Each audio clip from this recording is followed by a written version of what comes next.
3,000 টাকার জায়গায় 6,000 টাকা করে চাঁদা প্রতি দলিলে নেওয়া হচ্ছে।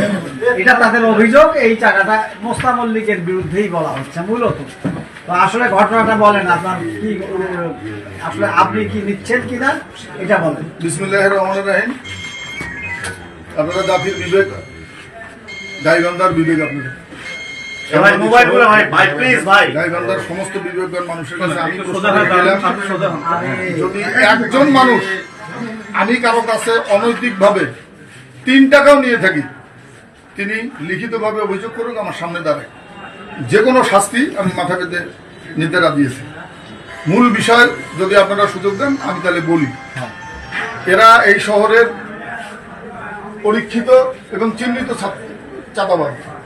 দীর্ঘদিন থেকে আমাদের এই রেস্টুরেন্টে তারা টাকা দাবি করে আসছে।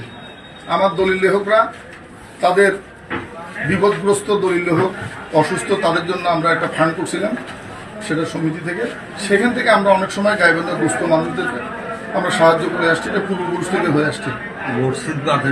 এই সুযোগটা তারা চাচ্ছে দীর্ঘদিন থেকে। এখন হলো হপ্তা দিতে হবে, না হলে প্রতি দলিলে টাকা দিতে হবে। এটি তো দেওয়ার আমার কোনো সুযোগ নেই। আমরা শুনলাম যে ওনারা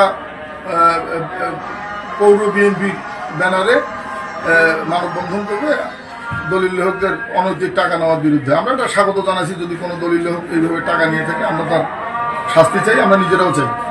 মূল বিষয় হচ্ছে আপনারা জানেন যে দলিল লেখক একটি পেশাজীবী সংগঠন, একটি অরাজনৈতিক সংগঠন। এই সংগঠনের মানুষ জীবিকা নির্বাহের জন্য সাধারণ মানুষের সেবা এবং সরকারের হাজার হাজার কোটি টাকা অর্থ যোগানকারী প্রতিষ্ঠান।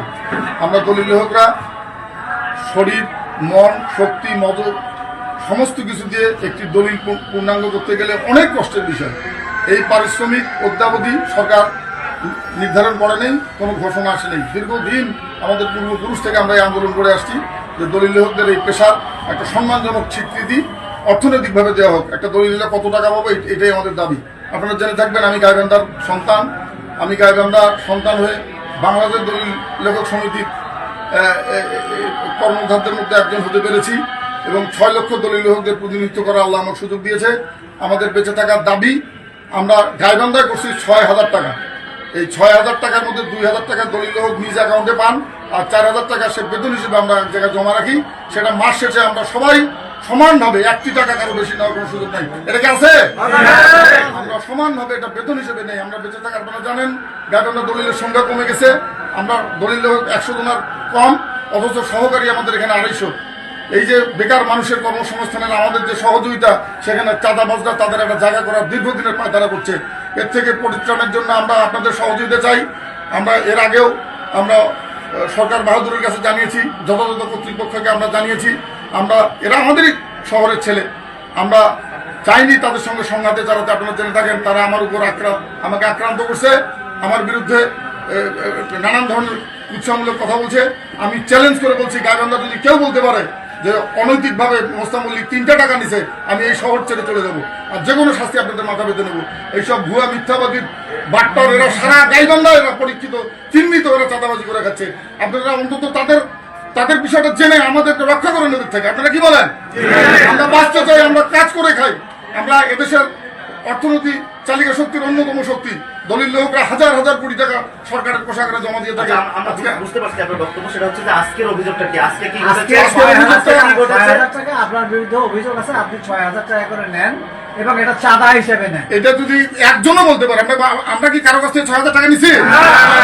এটা আমরা নিজেরাই জমা রাখি। আমি যেমন রাখি, আমার দলিল লেখক অন্যরাও তাই রাখে। যে দুর্বল সেও যা বেতন পায়, আমিও তাই বেতন পাই। 1টি টাকা আমার বেশি নেওয়ার কোনো সুযোগ নাই। এটা একটা প্রভাকাণ্ড।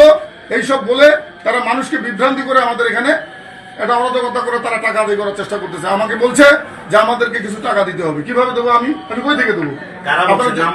একটা বিষয় বলতেছেন একটা সংগঠন, কিন্তু যারা নিচ্ছে তাদের নাম বলছেন না।